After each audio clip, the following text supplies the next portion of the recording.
Hello, everyone, and welcome to our Sensei Labs Enterprise Orchestration Era Meet the Maestros series, where we spend some time discussing and learning from industry leaders, maestros for their organizations, about how they are thriving in today's enterprise orchestration era.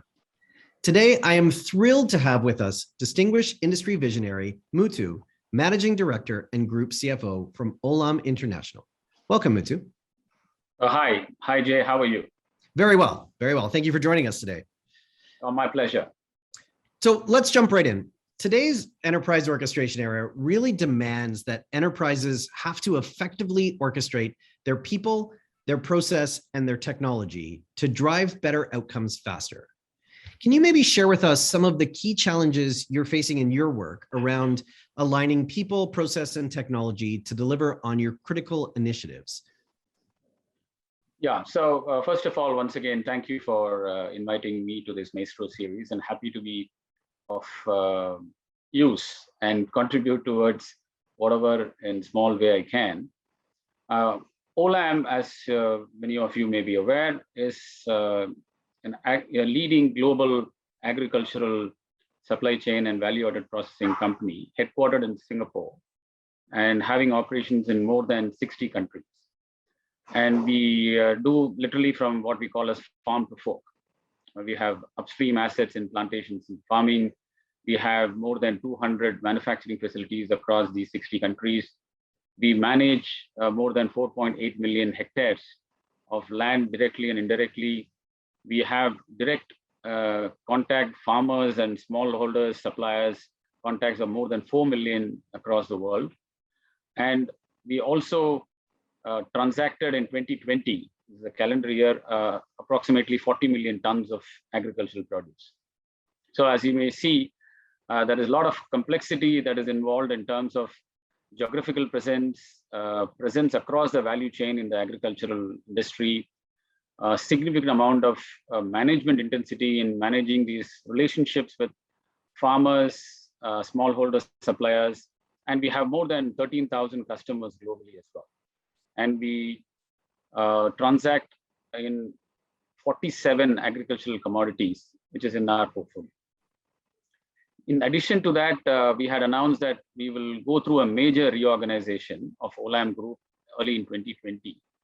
And we are now in the execution phase of carving out the Olam Group into 3 distinct groups, what we call as Olam Food Ingredients, Olam Global Agri, and the remaining parent, which is the current Olam International Limited, which will help to incubate and take to full potential the gestating businesses and new ideas that we will have, leveraging on digital and sustainability as enablers.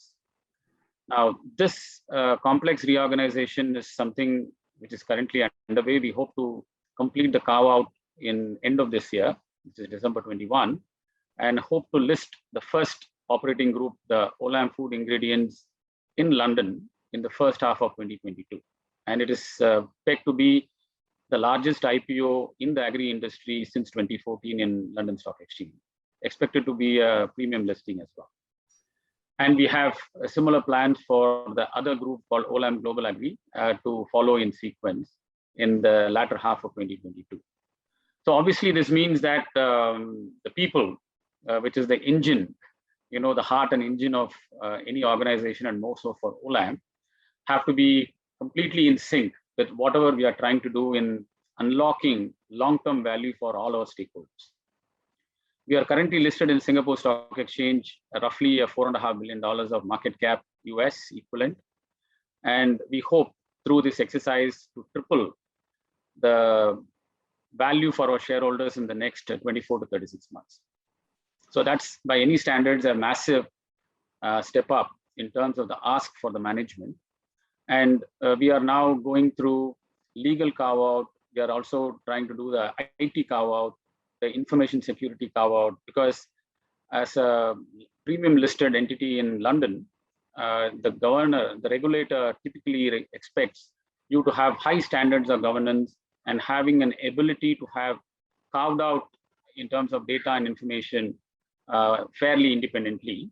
And that means that there will be a high amount of one-time cost synergies as we go through this separation and carve-out. And more importantly, continuing cost synergies, because we may have to embed some of these central functions like IT, like HR, like risk management, finance, etc., which will have higher recurring cost synergies as we go forward.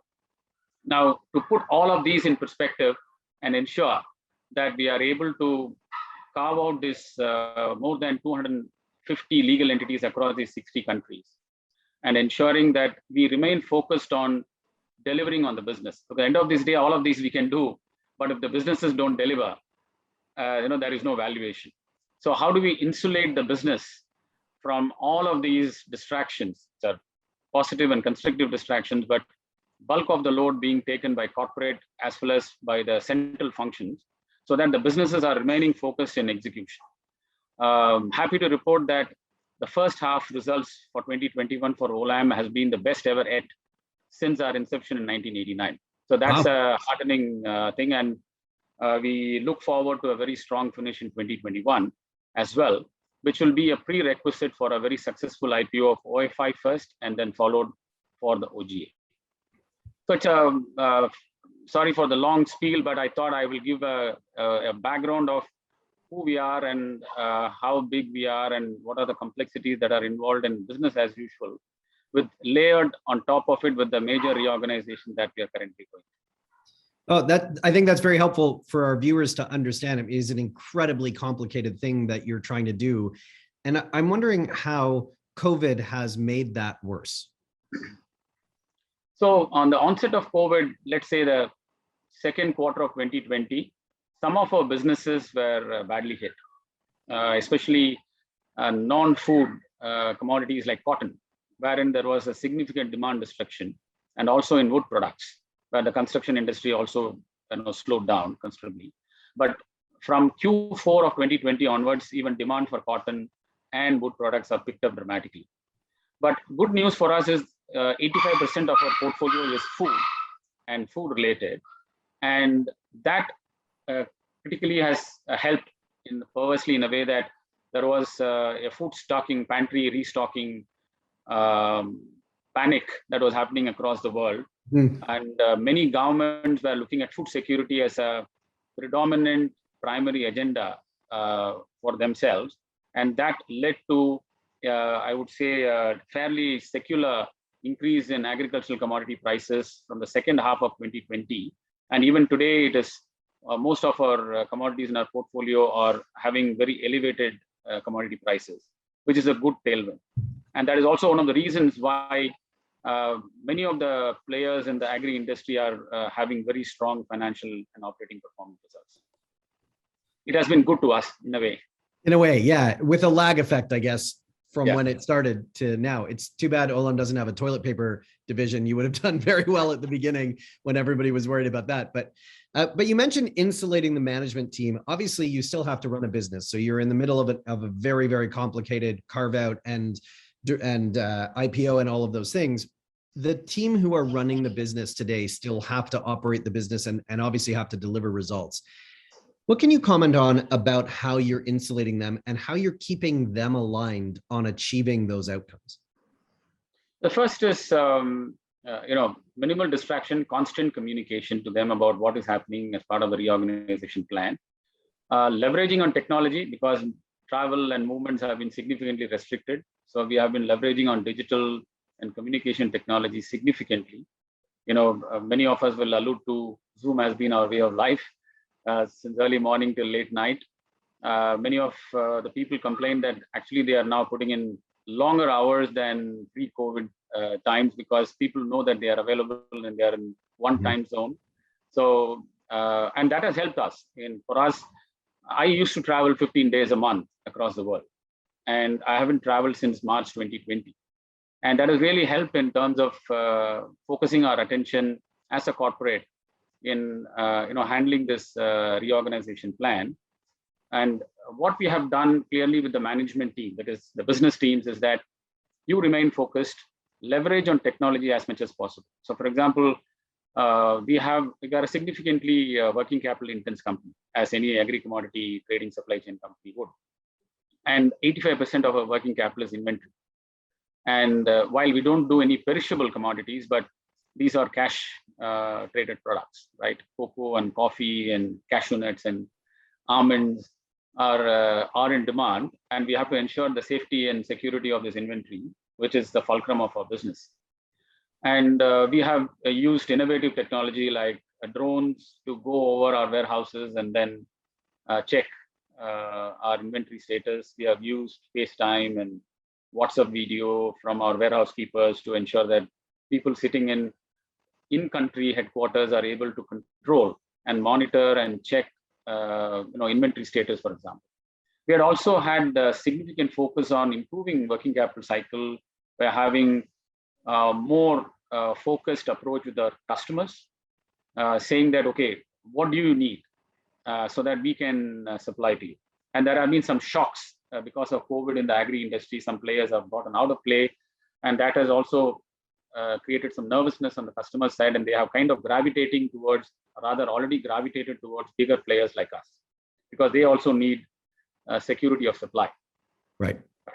So we have focused our business to say, stay close to customers, stay close to farmers, smallholder suppliers, ensure that you're leveraging on technology from end to end, and we will keep you posted on how the reorganization plan is progressing and how the organization is chugging. As I alluded earlier, obviously the strong financial performance in first half and a very reasonably good performance in 2020 has also, helped in addressing any concerns that the management team would have. Yeah, I think you've got some strong tailwinds going into this, and that certainly helps.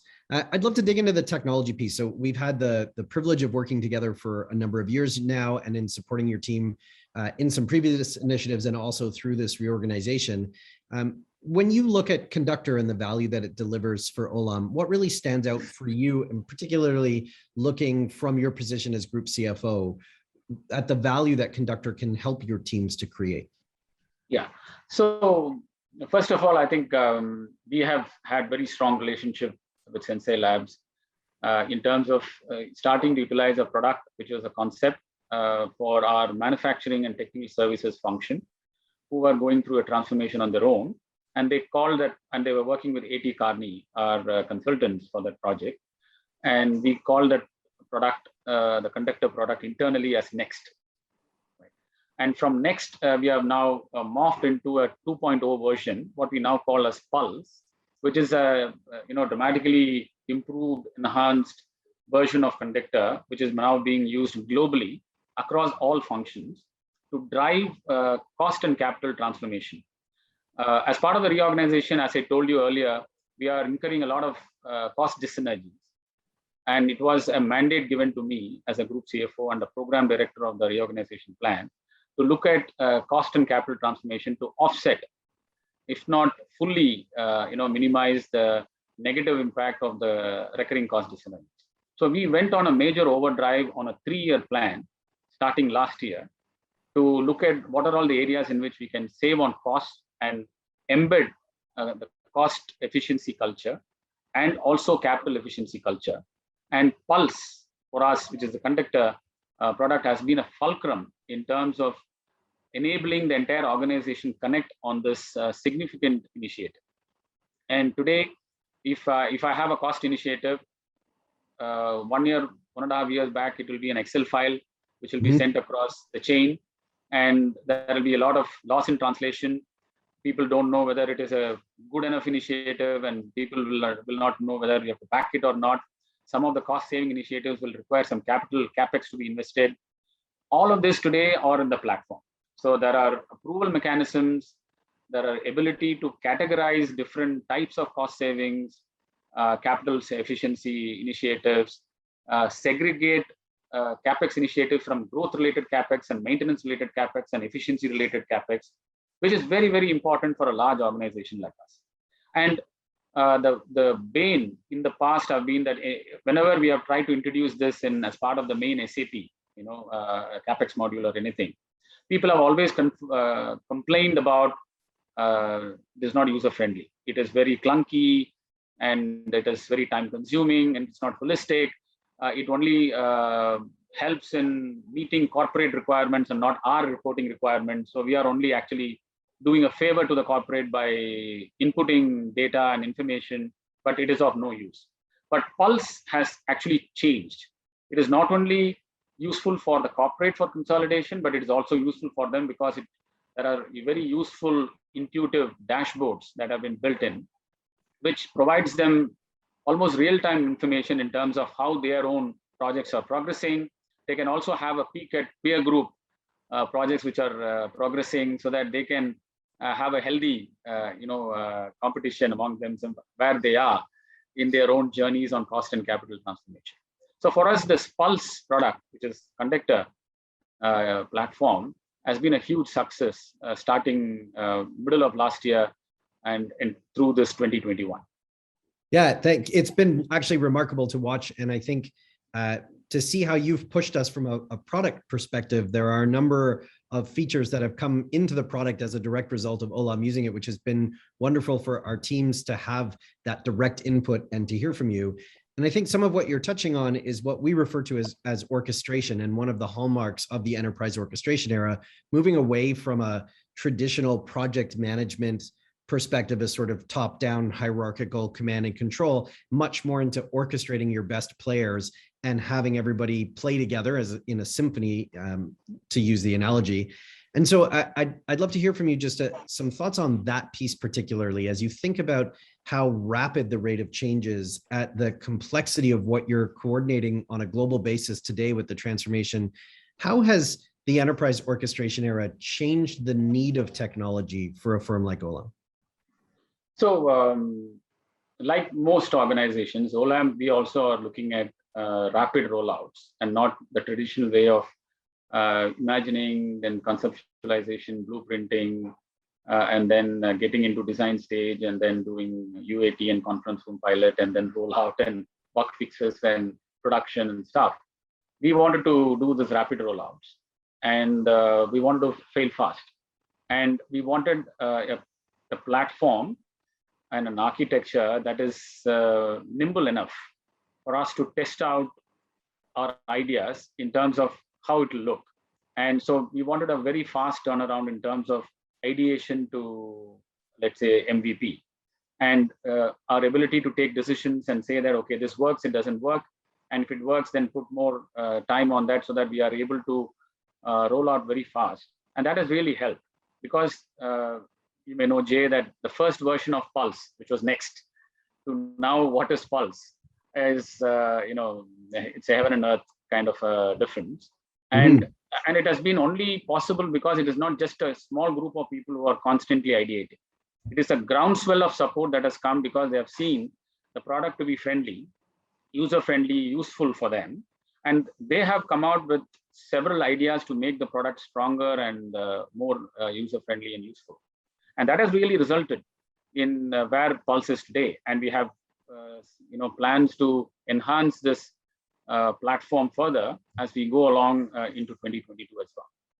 Yeah, our customer success coaches who have the chance to work with your team on the Olam account really do enjoy that aspect. It's highly collaborative. We get a lot of feedback and a lot of great ideas that come in, and a lot of requests that help to push the platform in new ways. So thank you to you and your team for all of that. Muthu, I'd love to wrap up with a question actually for our viewers. What advice would you give to companies that are entering a transformation on the scale of what you're doing? I guess maybe if you could look backwards and give yourself some advice a year ago when you were contemplating this, what might you tell yourself? So no amount of planning helps. So I would say that if you are 75-25, 80-20 into your planning phase, get into action, get into execution, because there will be surprises that will come along the way, and you have to have the capability to adapt and navigate through those surprises that will confront you as you go through this execution process. What you need to do is to not be dogmatic and be accepting, open enough to accept both positive and negative criticism, and ensure that you are remaining objective, and allow your team to be open to give the execution team a very, very frank feedback, so that we can make real-time changes and ensure that we don't get the project derailed at the maximum. And for all of this, while the human element is absolutely critical, and the morale and the morale of the team and the larger team and the connect and the communication is absolutely critical, technology today plays a big part. The more collaborative tool or a platform that you have, the better the effectiveness of rolling out any large-scale enterprise-wide project or transformation initiative. So for me, in my earlier avatar in Olam, I started the IT and shared services and headed IT for close to 8 years. So I do have, in that sense, a keen appreciation of what technology and information, tools can really help in achieving the outcomes that large, complex organizations want to achieve in a fairly short period.